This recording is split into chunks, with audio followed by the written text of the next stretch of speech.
bloody video games. They've caused their fair share of drama over the years, with violent action and gory killing attributed to all kinds of societal harm.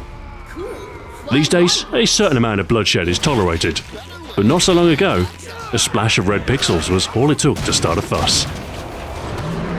Join me as I prepare to dive knee-deep into blood, guts, and video games. Death is no stranger to gaming. From the very beginning, the need for a failure state has led to the morbid metaphor in each game over. The technical limitations of the earliest video games made the realistic depiction of bloodshed difficult. Detailed injury impossible to render with low-resolution monochrome graphics. Instead of anything more grisly, in 1975's gunfight, slain opponents simply crumple into a heap and exclaim, "Got me." The first video game to really cause controversy was Death Race in 1976, in which you run over innocent pedestrians to score points. But despite the fuss, the game's visuals are tame. For most of the golden era of arcades, violence was limited to either exploding space aliens or cutesy cartoon violence. Realism wasn't a major consideration. By the mid-1980s, we saw a slow emergence of bloodier games, fueled by a mix of popular horror and action movies, and the contemporary system's increased ability to fling red pixels across the screen. It did take a while. 1982's rendition of Texas Chainsaw Massacre on the Atari 2600 wasn't quite the gore-fest you'd expect. Although the goal of the game was to dismember, it wasn't depicted with any real detail. Chiller in 1986 was very different, however. A full-on torture simulator with a light gun shooting gallery in tow. The game courted controversy from the start, with arcade owners refusing to invest in it. The idea of shooting unarmed innocents deemed distasteful by some. In 1987, the digital rendition of Charles Bronson in Death Wish 3 lived up to the namesake movie, with both enemies and innocent prostitutes alike collapsing into a bloody heap upon the impact of your rocket launcher. By this time though, violent shooter games in the spirit of an action movie were just good clean fun. The Rambo-inspired Ikari Warriors might have seen thousands of pixelated soldiers cut down by gunfire, but such mayhem was expected of the shooter genre. Barbarian, the Ultimate Warrior, managed to find some moral indignation. The bikini-clad box served as the basis for the player's motivation, and the game's violent content wasn't any less offensive. In a world where video games are viewed as children's playthings, brutal combat and decapitation doesn't go over well. 1988's Splatterhouse saw the player don a hockey mask and cleave demons in twain, with a protagonist reminiscent of Jason Voorhees. Although not an official tie-in, it was a successful translation of a horror movie, with a cast of grotesque enemies and a variety of weapons at your disposal. As arcade units became more powerful, games like Narc started to unlock the power of a 32-bit address bus, with glorious full-color graphics and copious use of voice samples. Gore was quite prominent, with enemies often exploding into a bloody pulp, although the game is clearly aware of society's limits, as the attack dogs simply shrink and whimper upon incident fire. The end of the 80s gave us Tecmo Knight, a scrolling beat-em-up with decapitation aplenty and bucket loads of blood. And Beastbusters, a rail shooter in the vein of Operation Wolf, in which enemies explode in a satisfyingly visceral fashion. Taito's Space Gun was an Aliens-inspired game, in which you desperately shoot off the enemy's limbs before they lacerate your face. And the Robotron-inspired Smash TV was a gloriously fun arena shooter, a hyper-violent game show in which your goal is to bloodily slaughter incoming waves of opponents. By the early 90s, the pace of technology was moving fast. 16-bit home machines were the norm, and CD-ROM was slowly emerging as the media of the future, able to hold a whopping 600 megabytes of information.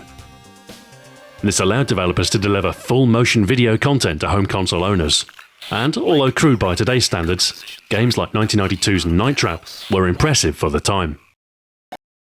Although not particularly gory, the game was known for the controversy it spawned. Realistic acts of violence against women meant the game quickly led to calls for censorship. Another controversial game this year made use of realistic digitized sprites and gruesome finishing moves. none other than Mortal Kombat. A savvy player with the right knowledge could humiliate a defeated opponent with a final killing blow. Such fatalities, normally gratuitously violent procedures, that drove home defeat with explicit dismemberment. Such a gimmick also helped crystallize outrage, and led to the game being upheld in several court cases, in an attempt to either censor such content or more tightly regulate it. Eventually, this action led to the introduction of the ESRB, the Entertainment Software Rating Board, a self-regulatory organization that staved off governmental intervention.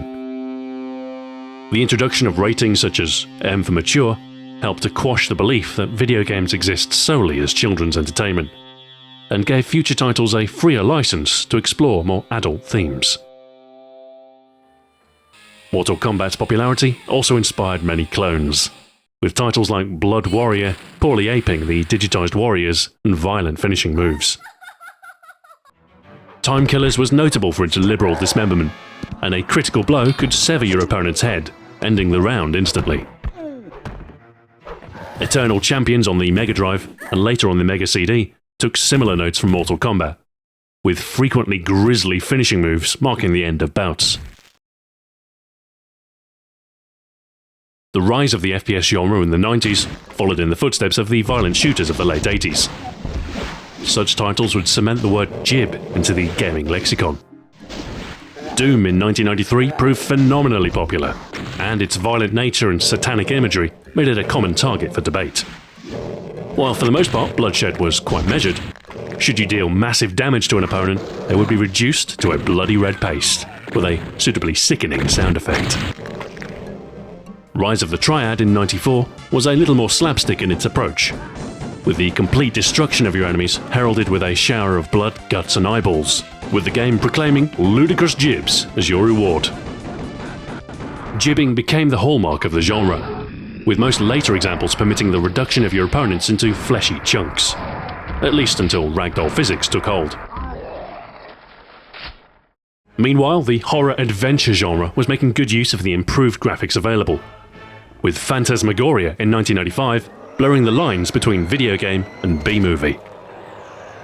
With live actors meeting grisly fates, the game was a shade too much for some. Banned in Australia, and many retailers refused to stock it. Harvester was similar, released the year after. Realistic digitized characters and the odd gruesome cutscene. As well as chilling adventure, blood and guts would also become an integral part of the survival horror genre, with the bloodier scenes in Resident Evil serving to enhance tension and remind you of your fragile state. The foggy horror of Silent Hill was similar, although much of the game was obscured with an eerie mist. But with horror games, often the things you can't see are far more terrifying than anything in plain sight. The next major controversy was neither a shooter nor horror, but one inspired by Death Race 2000 and featuring high-intensity vehicular manslaughter. In Carmageddon, pedestrians mean points, and points refill your timer, giving more than sufficient motivation for the player to mow down crowds of hapless peds. Of course, the realistic slaughter of innocents rubbed censors the wrong way, and the game was eventually released with green bleeding zombies instead of realistic humans in the UK, and oil-spewing robots in Germany. Some hyper-violent games were even not so lucky to see release, and there exists a cancelled 4-way fighting game for the PS1 called Thrill Kill that had the plug pulled in 1998. A shame too, as the game isn't half bad, and the Thrill Kill finales are exhilarating as you edge ever closer to your opponent while the chanting intensifies.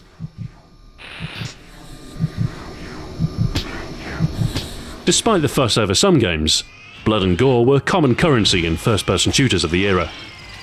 From the grim whine of the cerebral boar in Turok 2, Seeds of Evil, or the flash of the Insta-Jib rifle in Unreal Tournament, creating a shower of jibs, or the spectacularly satisfying shotgun dismemberment in the Soldier of Fortune games.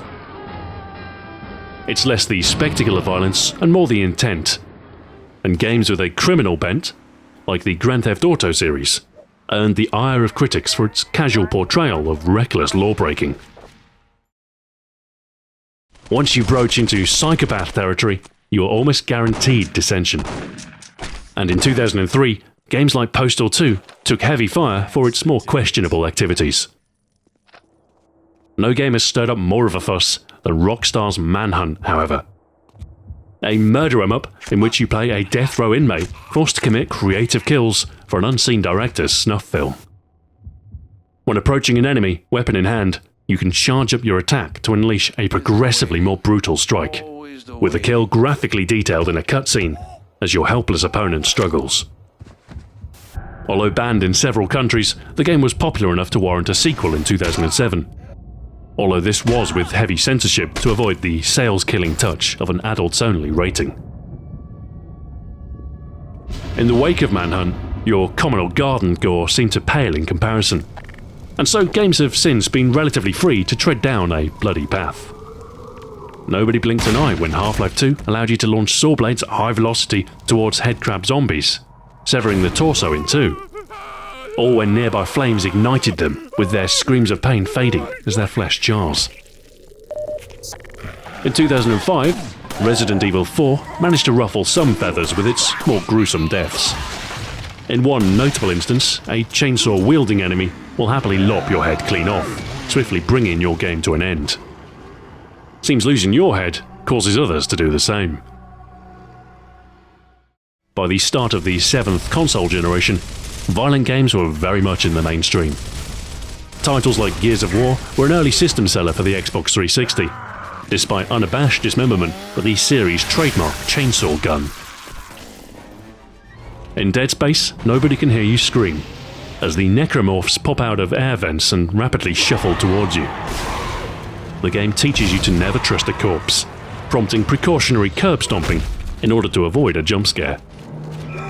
Of note are the grisly deaths, including a particularly memorable scene in Dead Space 2 in which you have to guide a needle directly into your own eyeball. Eyeballs also feature in Fallout 3 amongst myriad other body parts, with frequent visceral slowdowns upon critical hits within the Vault-Tec-assisted targeting system.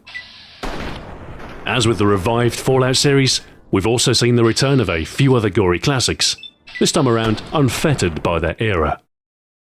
Splatterhouse saw a fresh coat of red paint in the mediocre but suitably savage 2010 remake. Vulnerable enemies could be executed in bloody vignettes, and upon taking damage, your character would lose chunks of flesh, and eventually even limbs. The latest in a long line of Mortal Kombat sequels arrived in 2011, with enhanced visuals, spectacular X-ray moves, and gorier than ever fatalities. Banned in Australia, Germany, and South Korea, the game stayed true to its roots, and did well both in reviews and in sales.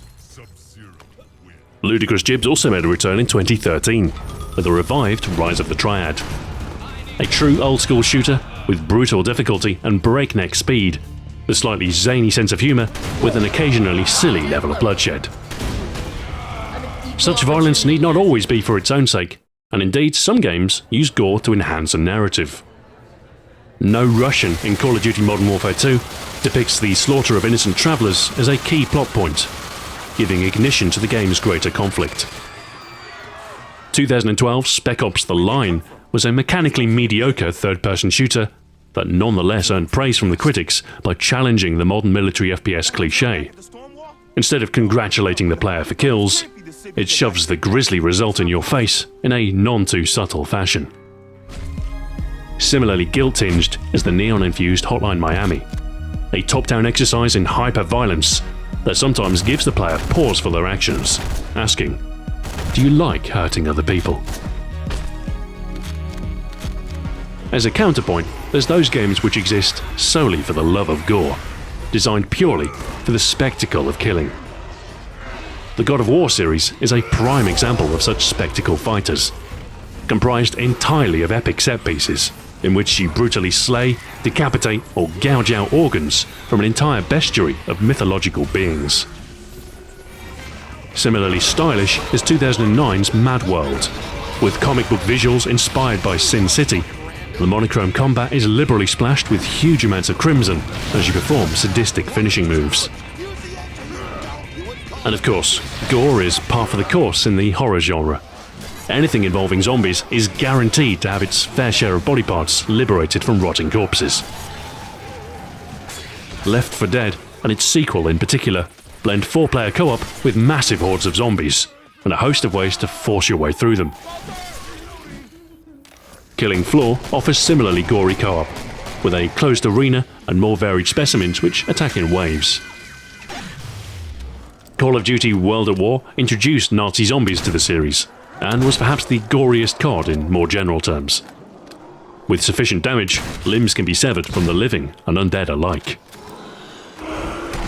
Every detail of your gory destruction is captured in Sniper Elite 2 and its Nazi zombie army variant. With the awesome slow-motion terminal arc of bullets, paired with gratuitous X-ray vision, tearing flesh, piercing organs, and smashing bone. No doubt, rent flesh and rivers of claret are an arousing visual, appealing to human instinct at a very basic level, and acting as an effective way to communicate injury. Taken to extremes, flinging gore at a player is a caricature of carnage, reassuring the conscious mind that it's all just a game. There are, of course, thousands of gory games out there, so please let me know some of your personal favourites in the comment section below. Otherwise, thank you very much for watching, and until next time, farewell.